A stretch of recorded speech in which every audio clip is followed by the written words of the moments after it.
L'œil, d'abord, glisserait sur la moquette grise d'un long corridor, haut et étroit. Et les murs seraient des placards de bois clair, dont les ferrures de cuivre luiraient.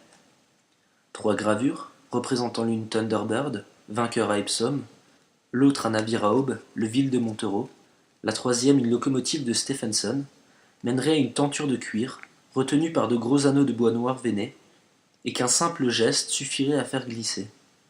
La moquette, alors, laisserait place à un parquet presque jaune, que 3 tapis aux couleurs éteintes recouvriraient partiellement.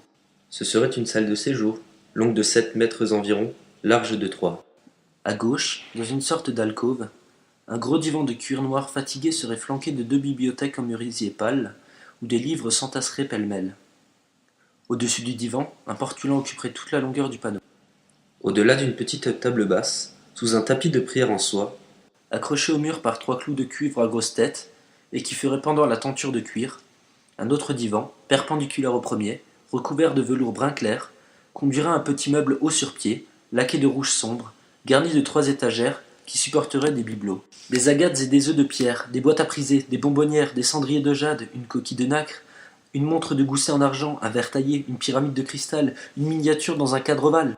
puis loin, après une porte capitonnée, des rayonnages superposés faisant le coin, contiendraient des coffrets et des disques à côté d'un électrophone fermé dont on n'apercevrait que 4 boutons d'acier guillochés, et que surmonterait une gravure représentant le grand défilé de la fête du Carrousel.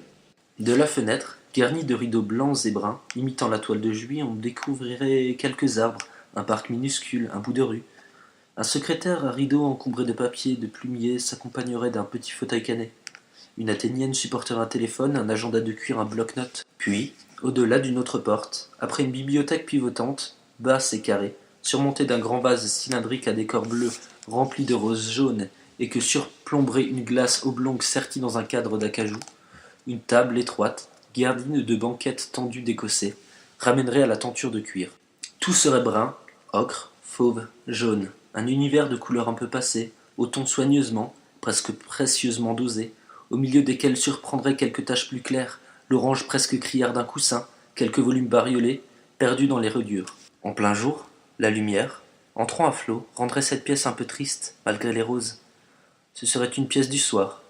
Alors, l'hiver, rideaux tirés avec quelques points de lumière, le coin des bibliothèques, la discothèque, le secrétaire, la table basse entre les 2 canapés, les vagues reflets dans le miroir, et les grandes zones d'ombre où brilleraient toutes les choses, le bois poli, la soie lourde des riches, le cristal taillé, le cuir assoupli, elle serait havre de paix, terre de bonheur.